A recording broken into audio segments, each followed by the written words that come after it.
네, 이제 두 번째 시간 시작을 하겠습니다. 먼저 첫 번째 시간에 말씀드린 걸 간단히 요약 좀 하고 가겠습니다. 보상금은 1차 협의보상금 산정이 가장 중요하다는 거 말씀드렸습니다.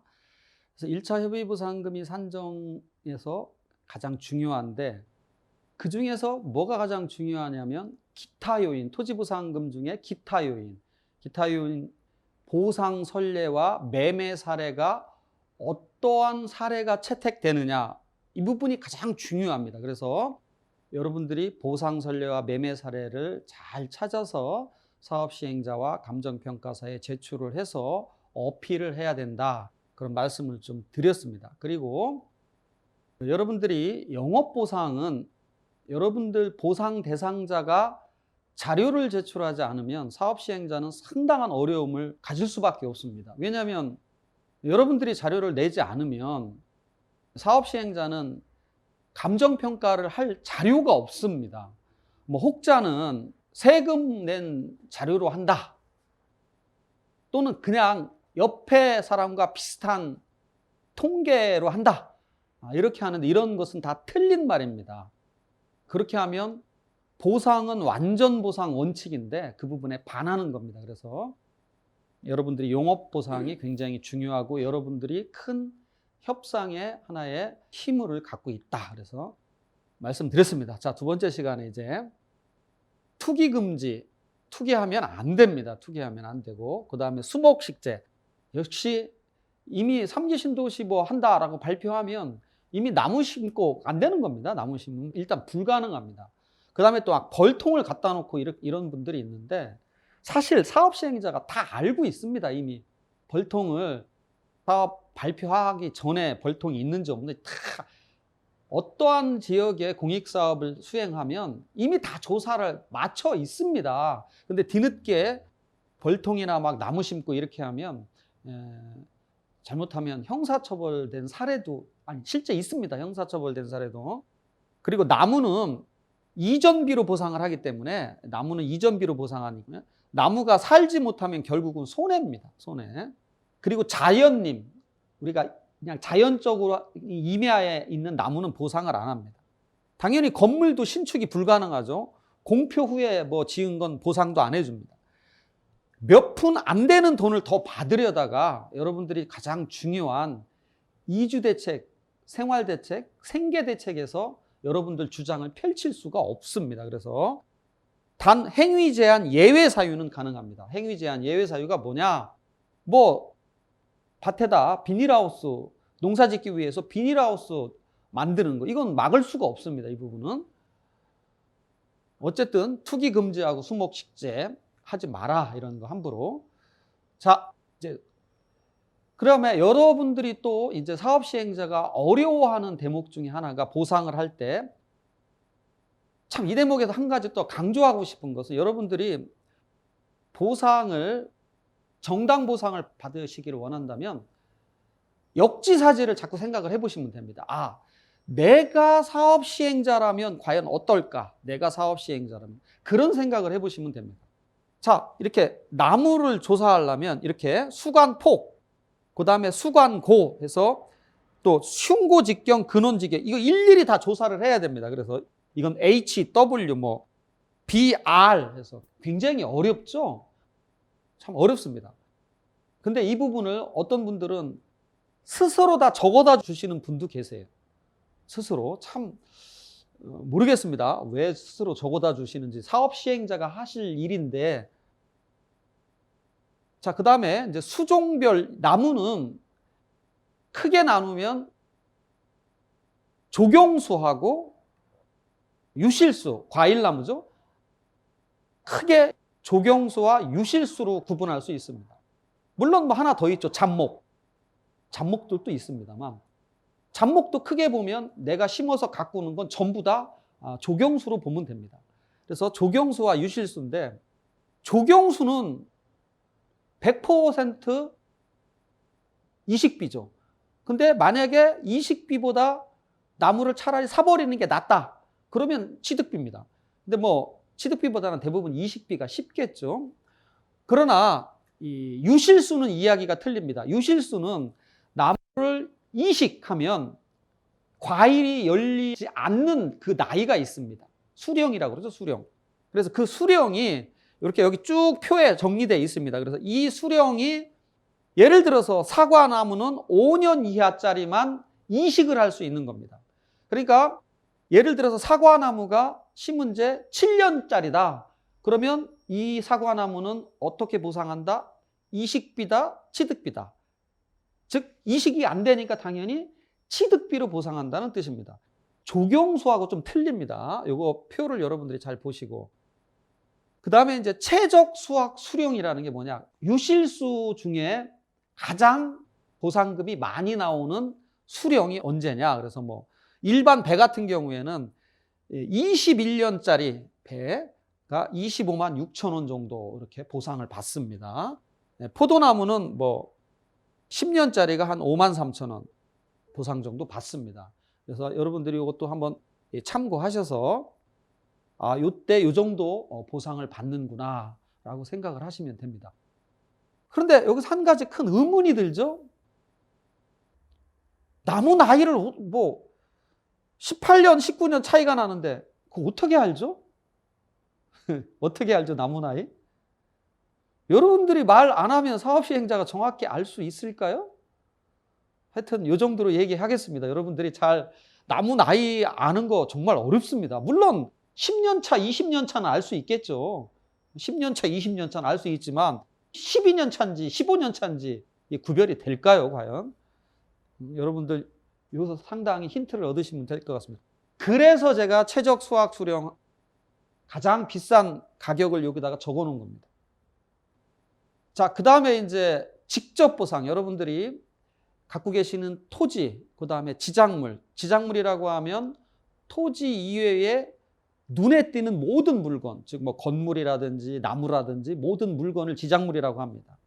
그 다음에 권리에 대한 보상이 어쨌든 그 중에 이제 그런 걸 직접 보상이라고 하고 간접 보상이 있습니다.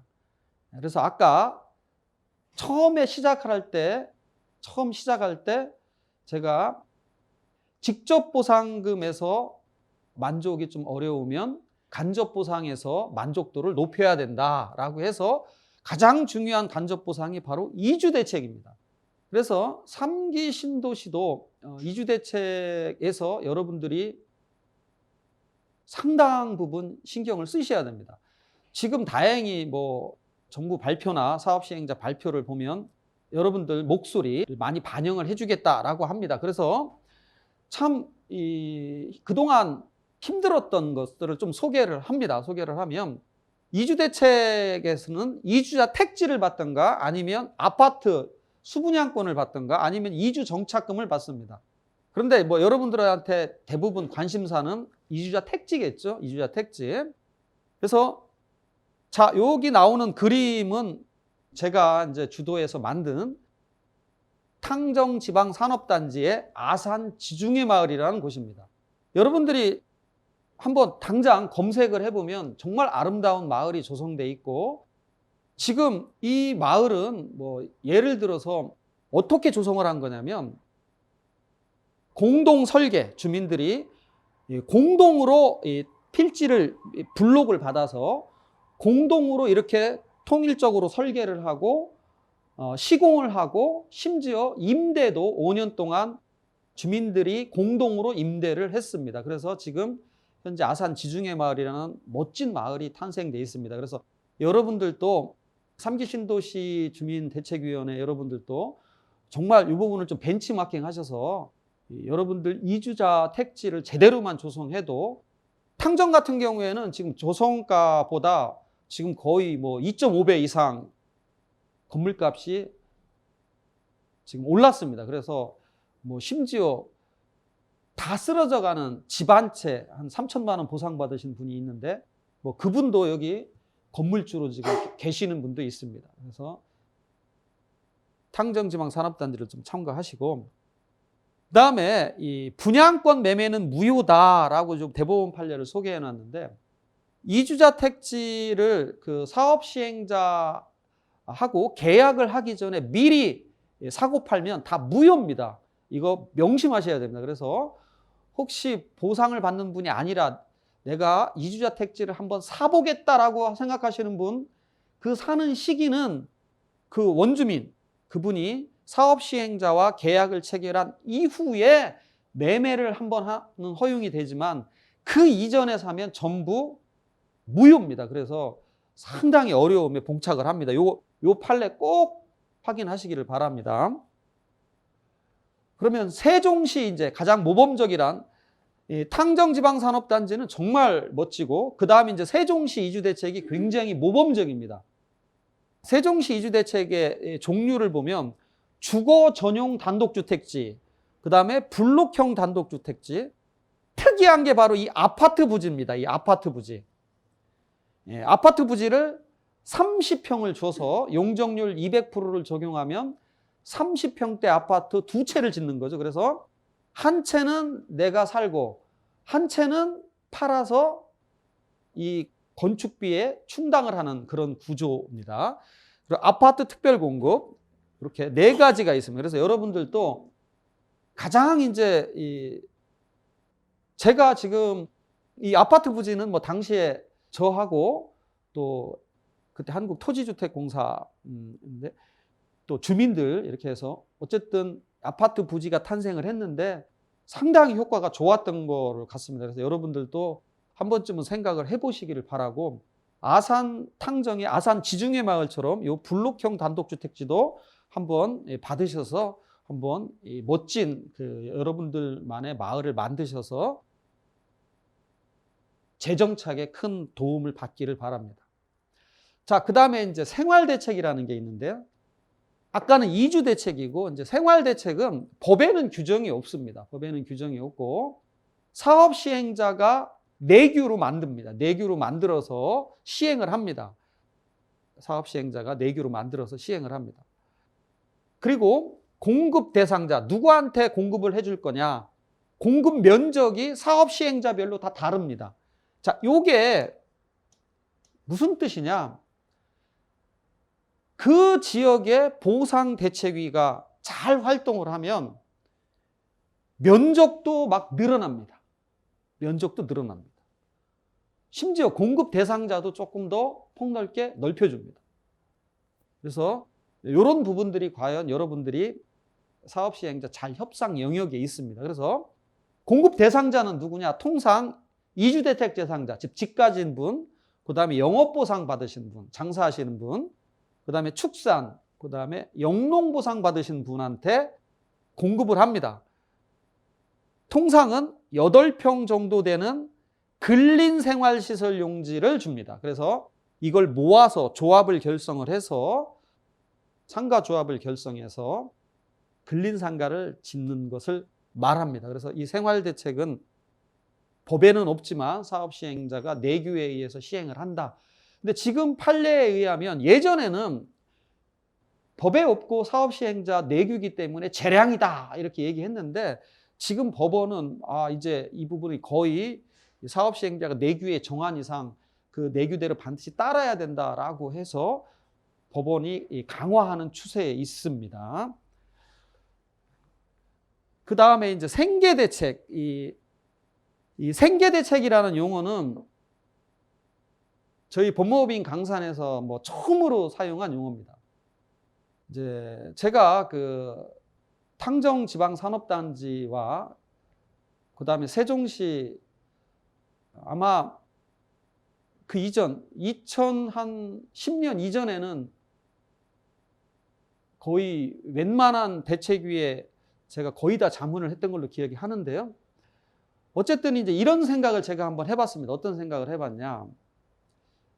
한 마을을 이루고 수십 년간 공동체를 이뤄서 살아왔는데 보상만 받으면 재정착률이 채 20%도 안 됩니다. 다 떠납니다. 이주대책 용지 받으면 매매에서 떠나고 생활대책 용지도 떠나고. 이유가 뭐냐? 뭐 간단합니다. 이유가 뭐냐? 다시 집을 짓고 거기에 정착하는 만큼의 보상이 안 되는 거죠. 그래서 어쨌든 그래서 이분들 생계를 좀 다시 또 그 마을 공동체를 살릴 길이 없느냐, 이런 고민을 제가 해서 그러면 생계대책이란 말을 한번 붙여보자. 그렇게 해서 이제 탕정지방산업단지에 최초로 대책위원회가 사업시행자한테 요구를 했습니다. 그래서 탕정지방산업단지에서는 생계조합, 조합을 결성을 합니다. 그래서 한밭식당 운영권 지금 받아서 한밭식당 운영을 하고, 또 뭐 철거, 그 지역 내에 있는 철거권, 이런 것들을 주민대책위가 운영을 합니다. 세종특별자치시는 아예 법적 근거가 있습니다. 법적 근거. 왜냐하면 탕정지방산업단지는 사업시행자가 민간 기업이기 때문에 법의 조촉을 안 받고 그냥 뭐 어떤 혜택을 줄 수가 있었지만, 세종시는 사업시행자가 한국토지공사이기 때문에 함부로 수의계약을 못합니다. 그래서 법적 근거를 둡니다. 그래서 행정복합도시 특별법에 생활 기반을 잃어버리게 되는 예정지역 주민들에 대해서 직업전환훈련, 소득창출사업 지원, 그래서 주민재정착에 필요한 지원 대책을 대통령령으로 정하는 방법에 따라 수립 시행하여야 한다라는 법을 입법을 했고, 또 그래서 시행령에 보면 뭐 사업 시행에 따른 분묘 이장, 지작물 철거, 방치된 지하수 굴착공 원상복구 등 주민 참여가 필요하다고 판단하여서 건설청장이 고시하는 사업에 대해서 사업 시행자가 주민 생계조합한테 수의계약으로 사업을 할 수 있도록, 그 사업을 해서 직접 보상해서 좀 부족한 그런 부분을 어느 정도 만회할 수 있도록 입법을 했고 실제 시행을 하고 있습니다. 그래서 여러분들도 이 생계대책이 굉장히 중요합니다. 이 생계대책이 생각보다 지금 세종시 같은 경우는 뭐 아직도 잘 운영되고 있고, 탕정지방산업단지도 마찬가지입니다. 그래서 생계대책이 굉장히 중요하다, 그런 말씀드리고, 자, 이제 이 대응 전략에 대해서 좀 말씀을 드려봅니다. 자신의 권리, 다른 곳의 보상 사례를 면밀히 파악해라. 그 다음에 모범 보상 사례를 습득해서 모범 보상 사례. 참 여러분, 3기 신도시는 참 그래도 혜택 받았습니다. 뭐냐면 3기 신도시는 이미 탕정지방산업단지나 세종시에서 정말 어려웠습니다. 그 당시에는 뭐 생계대책이라는 거 시행을 한다? 뭐 법에도 없었고 정말 어려웠는데, 여러분들은 이미 그런 사례가 있습니다. 그러니까 이런 사례를 습득해서 그보다 나은 걸 요구해라. 그래서 세종시 탕정지방산업단지 대책위원회를 사실은 벤치마킹 하시라라고 말씀을 드리고 싶습니다. 자, 이제 사업시행자가 역지사지, 사업시행자가 고민하는 사항, 이 사항이 바로 역으로 치면 여러분들이 협상의 힘입니다. 여러분들이 힘. 사업시행자가 고민하는 사항은 뭐냐? 토지조서, 물건조사에 누락되는 거. 누락이 되면 보상을 못 받겠죠. 보상을 못 받으면 소유권도 넘어오지 않습니다. 그런데 우리는 어떻게 합니까? 토지조서, 물건조사에 누락됐으니까 즉각 이의 신청을 통해서 알립니다. 사업시행자한테. 그럼 사업시행자는 정말로 땡큐죠. 큰일 날 걸 우리 스스로가 막아주니까. 심지어 우리가 다 막 적어줍니다. 자, 누구가 좋아할까요, 그러면? 그 다음에 대상 확정. 특히 무허가 건물. 이거 주인이 누굽니까, 무허가 건물? 그 다음에 수목. 이거 주인이 또 누구야? 분묘. 분묘 주인은 누구죠? 그리고 분묘의 단장이냐 합장이냐 이런 게 있는데 지하 파보지 않는 한 어떻게 합니까? 가축. 이것도 주인도 누군지도 모르겠고, 또 가축은 자꾸 새끼를 납니다. 그럼 마리수가 변동을 합니다. 참 어렵습니다. 영업보상은 아까 말씀드렸죠? 정말 어렵습니다. 그런데 우리는 어떻게 하느냐? 우리가 갖고 있는 이런 어마어마한 우리의 나름대로 이렇게 해주십시오. 그러면 이런 부분에서 협조하겠다라고 협상을 하는 건데, 우리가 먼저 이런 것을 다 오픈하지 않았는지 한 번쯤은 생각해 보시기를 바라겠습니다. 그래서 나중에 이런 거 분묘, 가축, 공장, 수목, 주택 이런 거 다 인도소송에서 여러분들이 스스로 옮기지 않으면 인도소송에서 이전을 해야지만 사업을 수행하는 겁니다.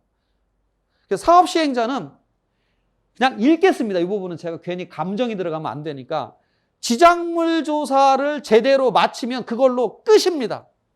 그 다음에는 공탁, 여러분들이 하는 공탁하고 그대로 밀어붙이면 그만이다. 사업 시행자는 비닐하우스, 분묘, 가축, 수목, 주인이 누군지, 공장 기계설비 조사, 영업보상 자료 등 지작물과 영업보상 조사를 가장 두려워한다. 그런데 우리가 혹시 브로커한테 속아서 심지어 돈까지 지불하고 자료를 만들어 제출하지 않았는지 여러분들이 한 번쯤 깊이 생각을 해봐야 돼요. 여러분들이 처음 보상을 받아보니까 여러분들 상식에 맞지 않죠. 자, 야, 누락되면 보상을 못 받으면 나만 손해 아니냐. 이런 생각이 먼저 당연히 드는 거 이해합니다. 그리고 또 내가 잘 협조를 해줘야지 내가 보상 잘 받을 거 아니냐. 뭐 그렇게 생각하시는 것도 이해를 합니다. 그런데 여러분들한테 이렇게 한번 생각해 볼까요, 우리? 자, 여러분들이 요 지역에 땅을 사서 공장을 지려고 합니다. 그런데 여기에 이렇게 10명, 토지가 10개가 있습니다. 근데 여러분들이 가진 건 100억입니다. 그럼 10명한테 100억이면 자, 한 사람당 10억입니다. 그러면 여러분들은 10억씩 줘야지만 되지. 그러면 한번 묻고 싶습니다, 여러분들한테 이렇게 막 협조하고 땅 파는데 협조하면 처음부터 11억 주나요? 11억 줄 확률이 높을까요? 9억 줄 확률이 높을까요? 여러분들한테 상상에 맡기겠습니다. 자, 이제 대책위원회를 꼭 결성을 해야 됩니다. 대책위원회를 결성해서 대책위원회를 결성하는 이유는 뭐냐? 요 대법원 판례가 있기 때문에 그렇습니다. 당사자 간의 합의로 법이 정한 기준보다 높은 거, 법이 정한 기준보다 더 많이 받는 것으로 합의하면 유효하다는 겁니다. 그러니까 대책위원회를 결성을 해서 여러분들이 합의를 해야 됩니다. 자, 그래서 합의할 거 아까 다시 한번 우리 생각을 해봅시다. 토지보상금은 합의할 수 있다 없다? 안 되겠죠. 왜냐하면 이거는 감정평가사님들이 감정평가로 결정할 영역입니다. 합의는 못하겠죠. 또 건물보상도 합의를 못하겠죠.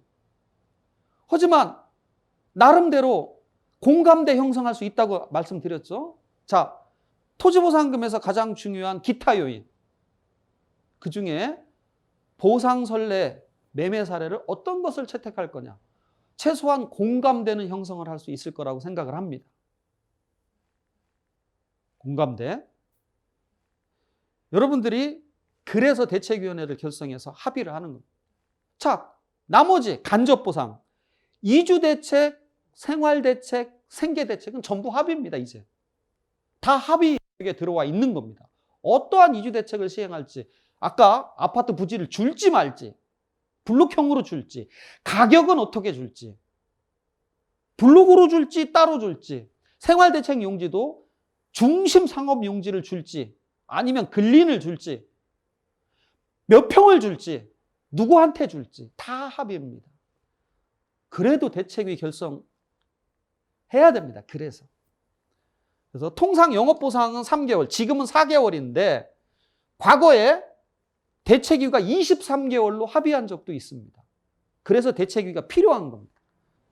그 다음에 협의보상금 산정이 끝난 후, 자, 협의보상금 산정 1차죠. 제가 가장 강조하는 1차 보상금 산정이 끝난 후에 수용재결 과정, 그 다음에 행정소송 과정에서 느닷없이 대책위라고 생겨납니다. 그 대책위는 진정한 의미의 대책위가 아닙니다. 그 대책위는. 진짜 대책위는 1차 협의보상금이 제대로 산정되기 위해서 노력을 해야 되고, 이주대책, 생계대책, 생활대책에서 협의를 하기 위해서 존재하는 겁니다. 대책위원회의 필요성 또 쭉 제가 써놨습니다. 쭉 써놨습니다. 보상 제도가 미흡해서 뭐 협상사항이 존재합니다. 그 다음에 제일 중요한 이 감정평가사 추천권 행사. 감정평가사 추천권 행사가 가장 중요합니다. 이 부분은 나중에 다시 한번 말씀을 드리겠습니다. 그 다음에 이주대책, 생활대책, 생계대책. 그래서 대책위원회는 필요하다라고 여러분들한테 말씀을 드리겠습니다. 대책위원회 실패 이유, 전문성 부족. 이제 지금은 뭐 전문성은 부족하지 않습니다. 왜냐하면 뭐 제가 쓴 뭐 실무토지 수용 보상이란 책도 있고, 또 아는 만큼 더 받는다는 책도 있고, 또 인터넷에 많은 정보들이 있습니다. 그래서 전문성이 부족하다라고 생각은 안 합니다만, 그래도 저부터도 제가 이주대책, 생활대책 지금 2000년대부터 무려 20년 동안 주민대책위에 관여를 하면서 아직 오픈 안 하는 자료가 있습니다. 사업시행자는 뭐라고 얘기하냐? 선례를 갖고 오세요. 이렇게 얘기합니다. 선례, 여러분들이 생각 못한 선례 있습니다. 그래서 내가 전문성을 내가 다 갖췄다라고 생각하지 마시고, 어쨌든 좀 더 노력을 우리 같이 했으면 좋겠습니다. 그 다음에 이기심이죠. 남이 하겠지. 나는 묻어가면 되지. 아까 안 된다고 얘기했죠. 자, 나는 묻어가면 안 된다는 게 뭐냐면, 토지 보상 말씀드렸죠. 내가 아무리 노력해도 개별 요인 4%입니다. 그리고 어떤 경우도 여러분들이 생각을 해보세요. 여러분들도 만약에 영업을 하시는데 종업원이 A라는 종업원이 있고 B라는 종업원이 있습니다. A라는 종업원은 근로기준법 다 따지고 B라는 종업원은 시키는 대로 다 합니다. 누구를 신경 쓸지 한번 굳이 말씀을 안 드리겠습니다. 어쨌든 토지보상 남이 소용없습니다. 같이 해야 됩니다. 뭐 투명성은 좀 요즘은 뭐 크게 문제는 안 되는 것 같습니다. 투명성, 이것도 좀 투명하게 하셔야 됩니다. 그 다음에 가장 제가 좀 여러분들한테 말씀드리고 싶은 거, 대책위 난립, 이것 좀 안 했으면 좋겠습니다. 왜 이렇게 대책위가 난립하는지. 사업시행자가 가장 좋아하는 겁니다. 대책위 난립하는 거. 모 보상지역에는 약 60만 평 보상인데 대책위가 무려 29개였습니다. 29개 대책위가 있으면 사업시행자가 그걸 대책위라고 인정을 할까요? 한번 역지사지 해봅시다. 역지사지. 자, 이번 시간은 여기서 마치고 다음 시간에 다시 뵙겠습니다. 감사합니다.